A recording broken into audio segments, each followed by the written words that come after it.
to Alex and his family, his son Yoav, very bravely and really just with a tremendous courage and heroics, and he'll tell you the story, saved a lot of people, but also gave his life for the Jewish people and for Am Yisrael and for Israel. And we established a scholarship in memory of Yoav, and it's given to an Israeli man every year to be able to come onto the program. And so one of you, I'm not going to tell you who, was given this scholarship this year, and it should be Nadlia Neshama for Yoav, and our Teferet, who is the head of our Israel team, who is tremendous, and she is going to be speaking to Alex, and if everybody could give your full attention. And Alex, thank you for coming. I know it wasn't very simple. Thank you. Thank you. Alex, thank you for coming. We'd like to start by hearing a bit more about you, about my wife, about your children, about your family. So, first of all, thank you. I think I didn't see who spoke before and said that all of you came here today, went out of the comfort zone, and came to Israel during war, which, we see a lot of people go out of Israel during war to come here and to be a part of us. I think it's so moving. I think it's one of the reasons that the Israeli guys are here to make this connection and to feel that you feel us and we feel you. And in person, I want to thank you because I'm doing a lot of things for the first time today. After 53 or 4 days, it's the first time I hear singing. And I think that the singing that I've heard now is the first that I wanted to hear. Singing about Israel Chai with men from North America and Israel. So this is the best singing I've heard for a lot of time. It was hard for me. It wasn't easy. But it was good. Today is the first time that I went to Yoav's grave alone, and we had a really good conversation, an hour. And today, when we came here, the chief battalion of Yoav just called me. It was the first time after they went out, because from the 7th of October, they fought in Gaza, and only for the last few days they went out. So it was the first time. So many things happened to me for the first time today, and this is also first time. And I think that from now on, my family, myself, will have first times. So thank you for coming here. Thank you for inviting me. It's the first time that I speak out. I had Zoom. I write a lot. I spoke at the Shiva with hundreds of people who came. Also Tiferet and Lori, my friends, of course. So I didn't answer your question. Sorry. Answered wonderfully. But I'll try. I'll try to keep up. The questions maybe I'll try. You're doing good. So maybe I'll start with something about Yoav and our family. Aaron called me 3 days ago and he asked me what would be the message, from this conversation. I said, leadership, Yoav, I don't know. And he suggested that I'll speak about choices, about making choices, having choices. So I'll start with that, the choices. The way we think about life, Maya and I, my wife, We're married for 21 years. Yoav was the first. He's going to be 20 on Hanukkah.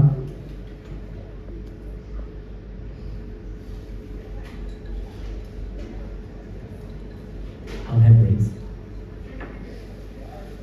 1 week from now. So we really think about choices. We really think about the way we should treat our kids, our students, everyone, is to give everyone a choice to really decide for himself what he needs to do.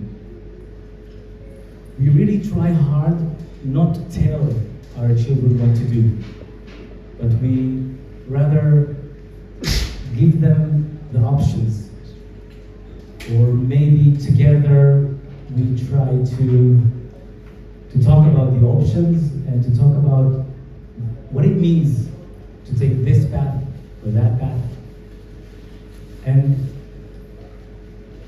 when Yoav started his process going to the army, so he had few choices. He had his back with something that, he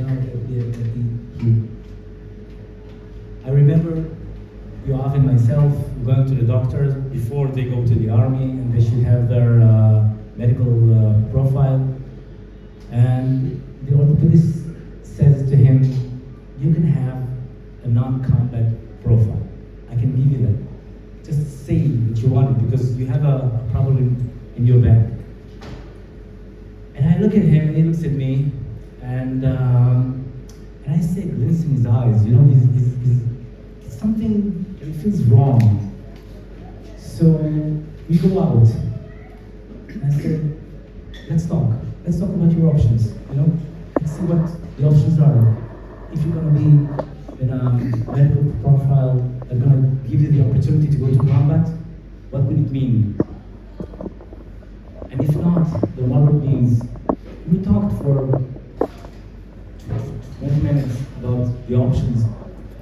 And we go back to the doctor, and he looks at him and he says, I want to be a combat soldier, so give me a medical profile that will fit that. And that's what he does. It's his choice. And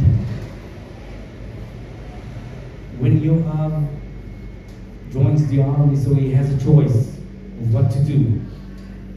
He can be in a battalion, he can be an officer, or he can be a soldier, and he thinks about it, and he advised. He advised. And he's always advised, but he always asks questions, and he deepens into them in those answers that he has. Never easy ones, difficult ones. And he decides that he would go on a special training course, after which 18 months he's going to be an officer and he's going to be in a battalion. He wants to be in a tank battalion, Merkava Mark 4, 72nd Brigade, 77th Battalion. And his way is not easy. It's not easy to go through 18 months with his back terribly in pain, and he's offered again, do you want not to continue? And he says, no, I'm going to cope with it because my back hurts, but I'm going to make physiotherapy. So he goes to physiotherapy, and he makes these choices again in order to become an officer, in order to become a good one. I'll tell you about my family. So I told you about my wife, about Yoav, is the first. My second is Talia, she's 17. The third is Avnel, which is called after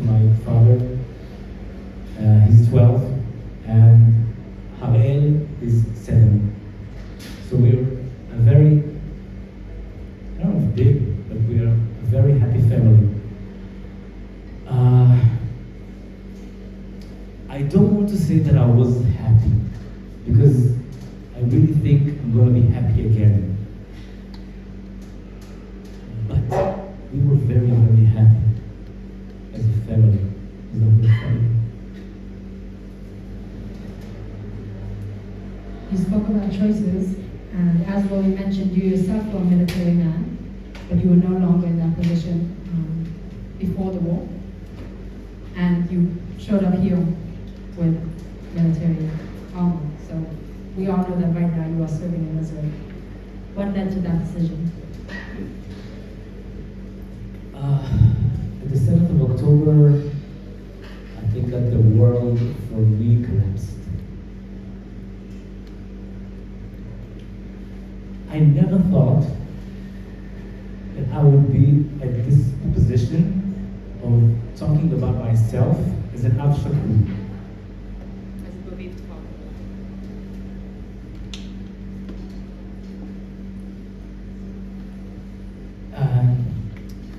Zikaron, I always speak, I speak. And I talk about the soldiers who fell, and I talk about the families. But it's not me, it's not us. It's never us. And when the day arrived, cursed day for everyone, but in person for me and my family. My wife and I decided before we were told that Yoav did not last the attack. And I'm going to tell you about it because it's afterwards. We decided that we would go back because our family, the ones who are still Yoav, Avner, and Alex, we decided that we will focus on them, on our family. We love Yoav. I love Yoav. He was my best buddy, really. We came to a point where I felt that he was my partner, a real one, because he's become a man suddenly. And this is the transformation that you see in your kids when they go to the army, and suddenly he's an officer, and suddenly we talk about leadership, and suddenly we talk about the mutual things that I went through and he's going through, and the dilemmas that he has with his soldiers, and suddenly, he becomes a man. And I love you all.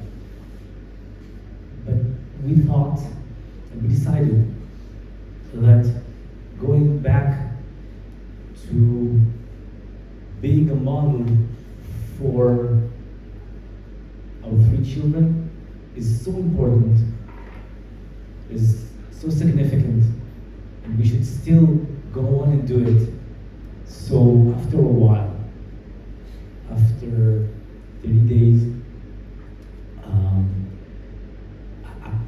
I've decided that I should go back to the army also, because there are certain things that I know how to do, and I know that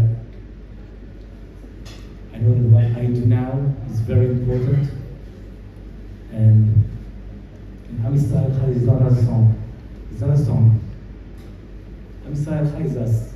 It's what we do here. It's what Maya does at the university, and what I do in the army and in my work. Am Yisrael Chai is my family. And I know that we all need each other. I need my friends in the army, and they need me. So I've decided that I'm going to wear my uniforms again. I told you there that one of the things that I miss is not having the opportunity to be with my kids in uniform and not take a picture with them. That I miss.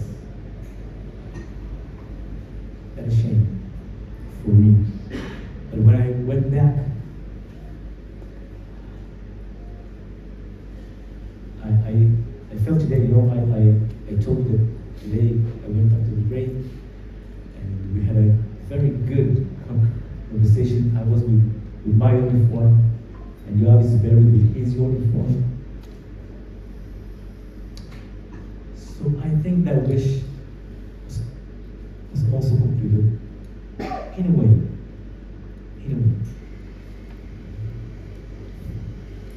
You speak about the personal modeling that you and I believe so strongly in and are passing on to your children even in these hard times. And I'm sure when Yoav decided he wanted to be a combat soldier, that too was an expression of the personal modeling that you gave him. But I don't think there's any parent in Israel who knows their children is going to combat and sleeps calmly at night and feels okay about this.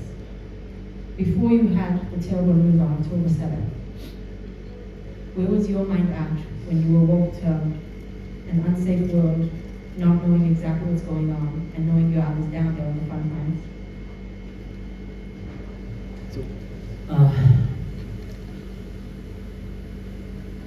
I'm not the parent who's always worried about things.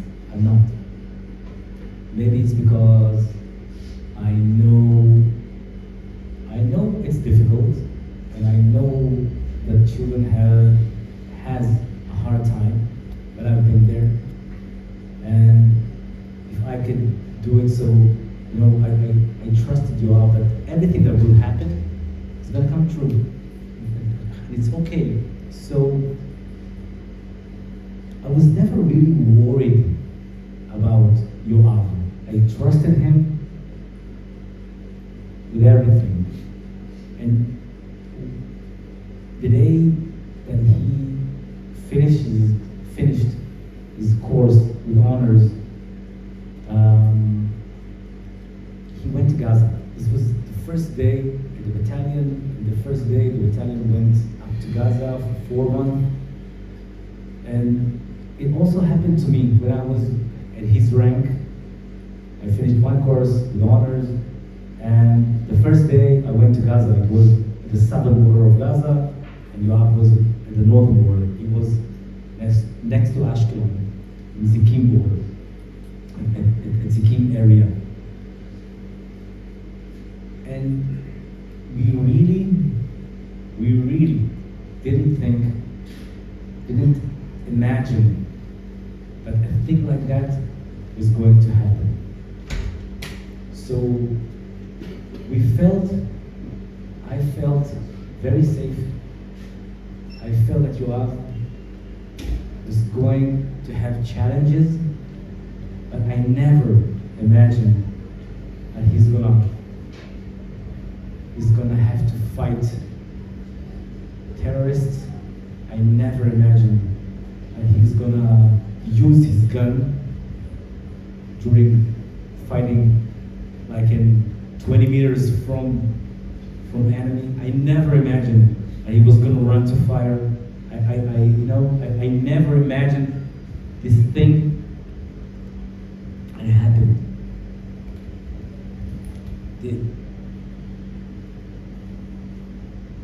So I'm not worried, God. Not now. Also not now.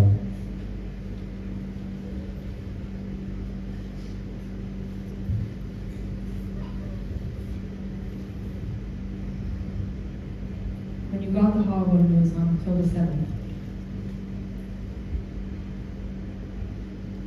where exactly were you? Where were you and Maya, your children?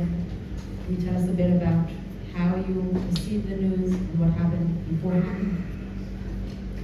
So, a week before, Maya and I were planning a trip to San Francisco. Maya has a brother there. He's a rabbi in Berkeley.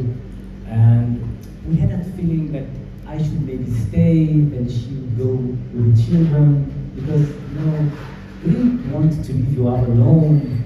So Wednesday we have a flight, 12 o'clock, and we go to Yoav, we go to his base, and we meet Yoav at the gate, the Shin Gimel, at the gate. He comes out to us, and we talk. And he says, no way you're not gonna go. Dad, no way. You're gonna go. You're gonna take care of the children. You're gonna be happy as a family. I have my soldiers here. I have my department. I have to take care of them. And I'll take care of myself. It's okay. I got you. Go, please. And we had a wonderful talk. Maya, Yoav and I. And then we go back, Maya and I. We look at each other and we say, whoa, he's really grown up. Well, we could hear ourselves talking through his throat. And we gladly went. We had a wonderful week. Sukkot, really. And we knew that Yoav also came home. He had a long vacation. And he had a wonderful weekend with his girlfriend, and with his family, with my family, and his friends from course. And his really, he had a good time.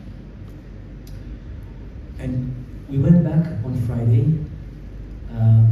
We talked to him, and we decided we're gonna go and meet him.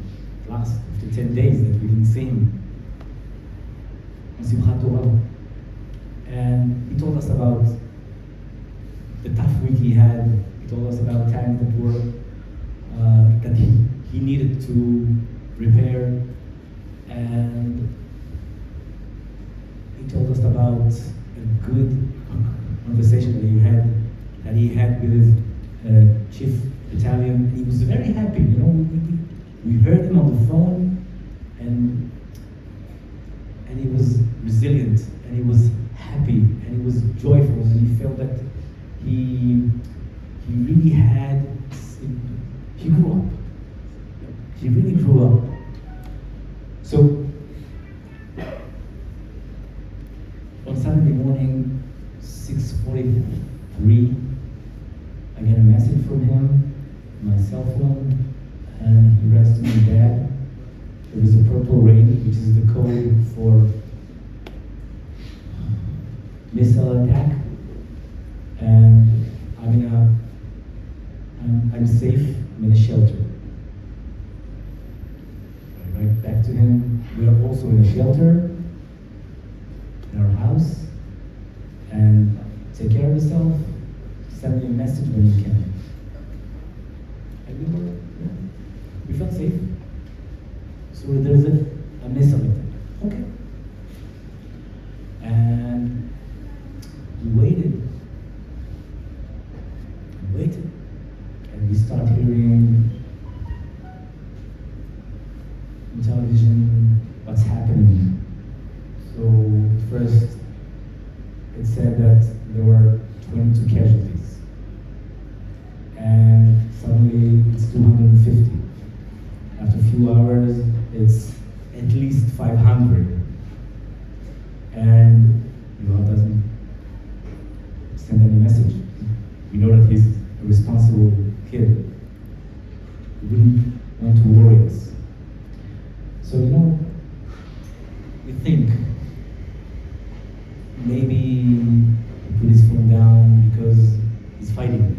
That's what we do. You put your phone down, you're fighting without your cell. And Maya tells me, I'm worried. It's 2 o'clock, 7 hours, we didn't hear anything from him. And I truly believe that if something bad happens, then you get a call from the army. God, you know the drill. Yeah? And there are special people who comes to your house, they knock on the door, and they give you the bsorah.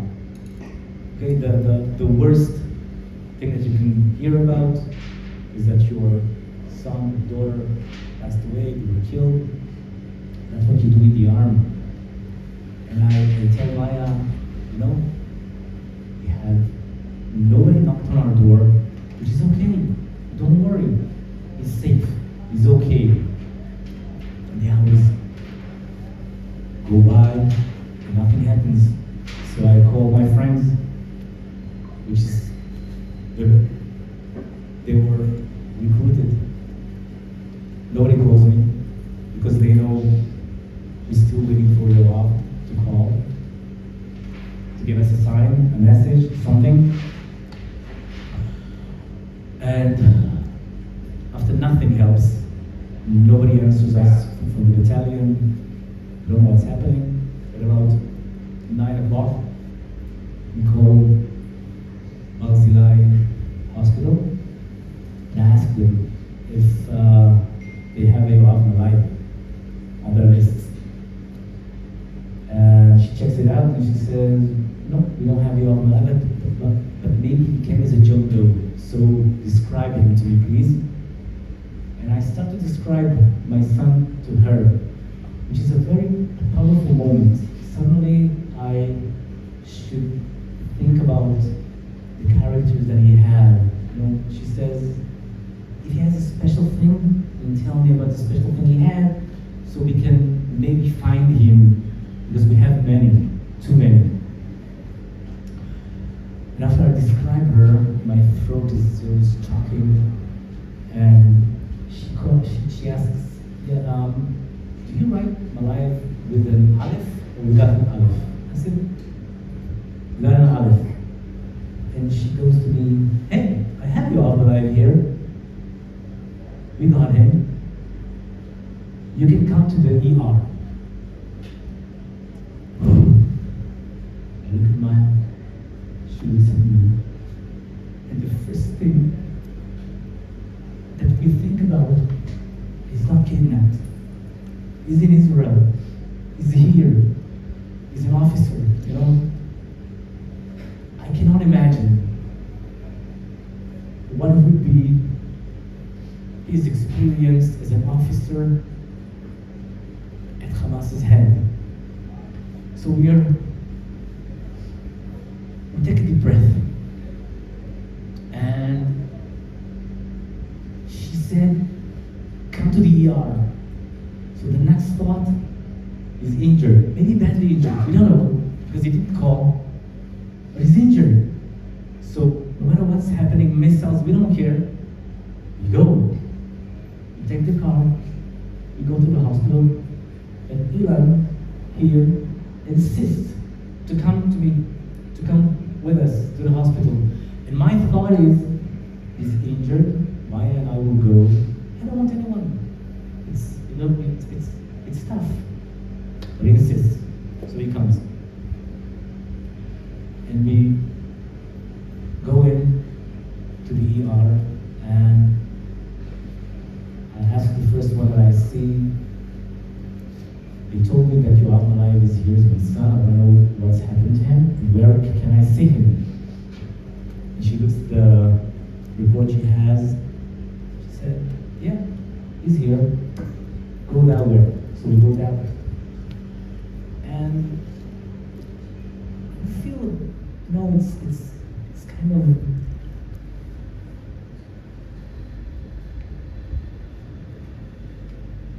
it's confusing, I would say. Because if he's here, or if he came here, and he's at the ER, or he's having a difficult operation, or where is he? Why don't you send us to him? We want to see him, we want to, just look at him. And after about 4 hours,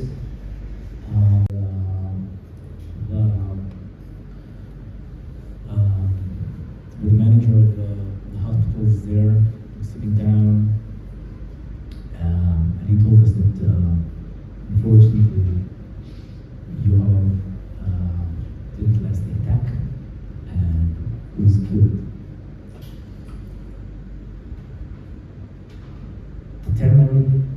10 minutes before that, as I told you, Maya and I, we understand that something bad is going to happen. We're not going to get an easy one. It's either he's badly injured and is fighting for his life, or he's not with us. And that's when we talked, which is a very important thing, to talk. And to decide, not inside, but outside. speak it out loud and to decide that that's what you're gonna do. So we felt that the sky fell, and we decided to go home and not to wake up the children, and we prepared for how to tell them that their son is not is died. When we came home, it was about 3 o'clock. So Talia was awake. She didn't give us the chance to let her sleep. And we told her, and we cried together for about an hour. And after we cried together for an hour, Avner is woken up also, so we told Avner and Talia. And after we cried for 1 hour, El woke up, so we told her and we cried more. And that was the way that we got the message. And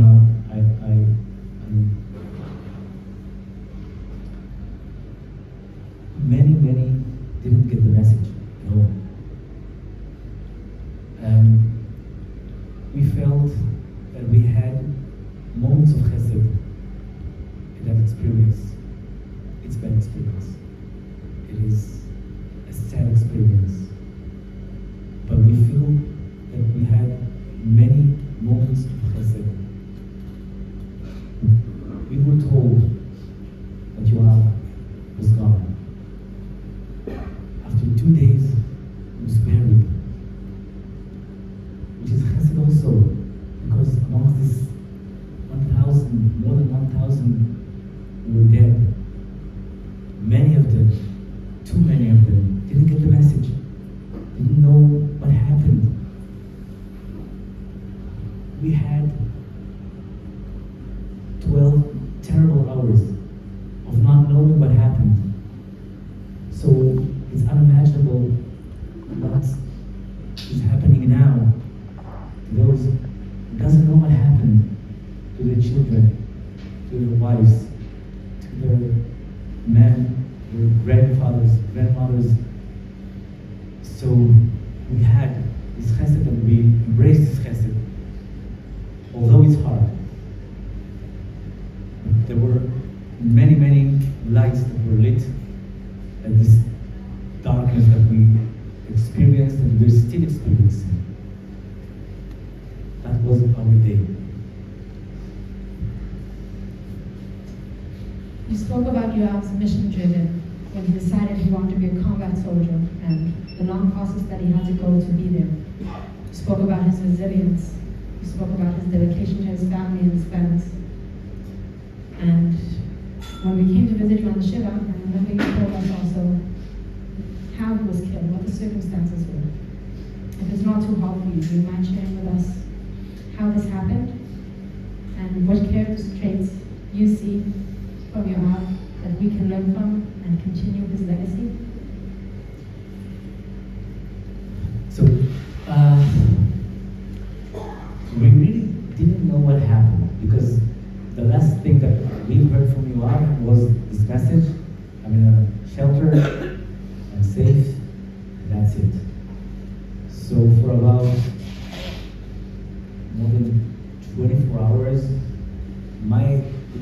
what I imagined is that he's in a shelter, and like almost in every base, a terrorist comes in and see them, Yoav maybe tries to fight them, I don't know what, and they kill him. That was my thought. After one day,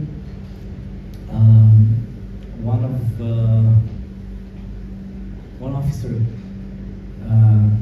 came to our house and he told us, and he tells us, you know, I want to tell you something about Yoav, about your child. He was, for us, a gentleman and an officer. And, you know, we look at him like surprisingly, and he says, what we know that happened is when the terrorists came to the base, there were about 10 to 12 of them, and Yoav fought them. He ran to the gate, and he was trying to protect one of the soldiers over there. She's a female soldier. I was very, very frightened, and he went there to protect her, and he fought. We don't know for how long, but he fought, and that's what we expect from an officer to do. You should go in front. You should run to the fire, and of course, you should be the protector of his soldiers. So that's what we know now. And after a few days, one of the commanders from the brigade came to us. He himself was injured. He fought that day. He was injured, and he elaborated on what has happened that day. I went to the base also. I wanted to see the base because I didn't see the base from the inside. I always looked at the base from the outside. It was about 10 days ago. I went to a place called Iftach. It's next to Zikim. And another thing. When a soldier dies, so the parents get to get his stuff. They bring you his stuff. So there were many soldiers who didn't get their stuff, and many parents still don't have anything. But we got his stuff. We got his things. And the experience is really difficult. You look at the thing that you know from socks to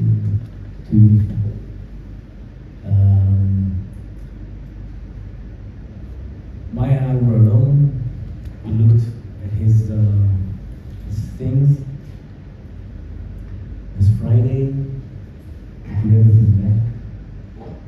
And for about 6 days, we didn't open them at all. And then, after 6 days, his girlfriend, Talia, Yoav, Maya, and I decided to reopen the things. And we looked at his things, and his girlfriend, now tells me she looks at the pincas he had. This is what he had in his pocket probably. And she tells me, you know, Alex, look here, it's so funny. Yoav once wrote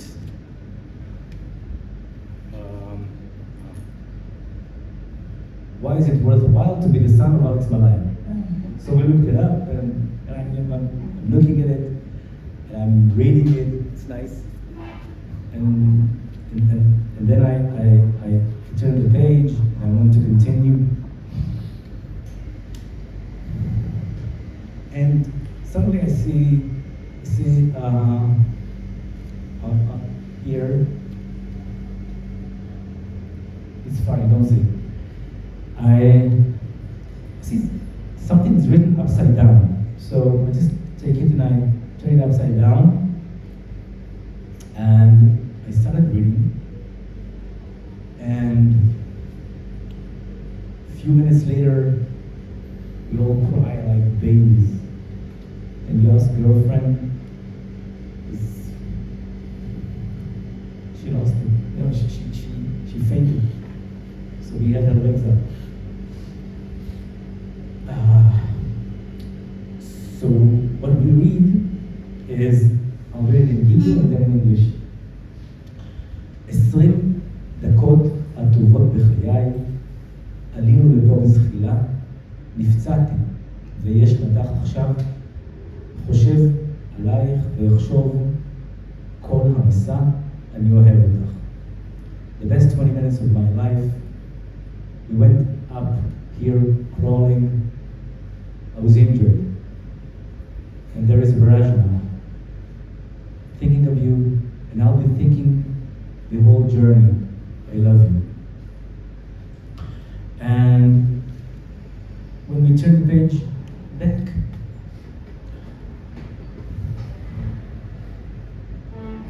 so you see that he writes here, touching me, turn the page on. He gives us instructions what to do in order to see what we missed the first time. And the best 20 minutes of my life when you're injured,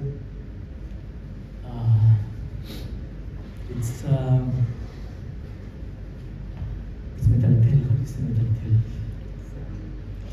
Throws you off. Shivering, yeah, it's because we were trying to understand.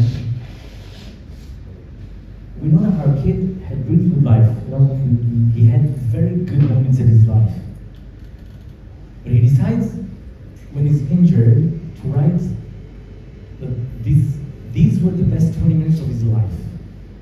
And we're trying to understand what makes you write the best 20 minutes of my life when you're injured and you understand that you're going to die. I don't think that the word masa, journey, means else, but I understand, and I'm going to go through a journey now. And it's a different one. It's not the journey of life. So after 2 weeks, one of the officers from the brigade comes to our house, and he tells us that Yoav was in charge of the base that time. So when he wakes up with 4 more soldiers, they understand that something is happening at the gate. They don't know what it is. And they jump to the gate all together, and he's in charge, so he takes responsibility, and he's managing the operation, the combat operation. And one of the soldiers that were in the gate survived the attack. 6 of them died. They're fighting about 12, 15 terrorists who came very well equipped from 3 sides, and they're trying to get into the base. But if that base does not get conquered, they don't get in. They never get in. So they save about 70 or 80 other soldiers and civilians that were in the base. And I think that what happened there, we talked about choices. Not everyone made a choice of going to fight. But those who made a choice, and you have amongst them, I think that what they felt, what they did, is a choice to die. I don't imagine that they thought they're going to last the attack. But I think, I believe that what they felt is they're going to protect that girl, and they're going to protect those soldiers that were in the base, and they gave them enough time to go from the open shelter to the closed shelter where they were protected, and they survived. Yoav didn't, but they did. So that's what we know about Yoav's death. That's what we know about his choices. That's what we know about his love for his soldiers. We also know that he said to one of the soldiers that had a gun, stay here. No matter what happens, you protect the soldiers that are here. I'm going to the gate, but you you stay here and save their lives. So that's what we know about Yoav, about this beautiful commander, my kid, this officer, who's, the kids, they're 20 years old. And I see Lori now at the Shiva, when Lori and Tiferet came to me. We had a long conversation. Lori asked me, Alex, what in a word, in a sentence, what would you describe Yoav as? And when I told you, when I think about him, I didn't know that he would write to us. I didn't know his story. But I think the words came out. I told Lori, I would describe Yoav as noble heart, tzil nefesh. And I truly believe, more than what I said, that Yoav is a tzil nefesh. The way a week ago he gave us this well, go, please take care of the children. I'll be fine, no matter where I am. And when his legacy, when he writes to us, and he chooses to write to us, to write at his last minutes, and I know where he was injured, and I know it was tough, really tough to write the words. But this is another thing I did today for the first time. I put it in my pocket. So it's the first time. It is going to be the last time. But it's Cheretat Kodesh. And what he did there, what he writes at the back of his notebook. Look at it when it's hard. He writes it to himself. To look when it's getting hard. Keep your head up. Set an example. Be the best. Thrive to contact. Make a switch in your mind. And devour with passion. That's what he writes to himself. So now I have it on my cell phone, and I think that's his mobility. That's tzil nefesh for me. So thank you for the question. Thank you for making me think about it, and thank you for this opportunity to tell the story about Yoav. Alex, you started by sharing with us that your message here was choices. And when you share with us what Yoav's final choice was, it was him understanding that he is leaving a safe shelter and he is going to protect those who need his assistance. He was a commander, he was a role model, he was courageous, and he went, and then he realized he's not coming back. And he accepted upon himself that these are the most meaningful 20 minutes of his life. And that's the legacy he left to you. He said to you that he will remember these moments and cherish these moments, also in the next journey that he took.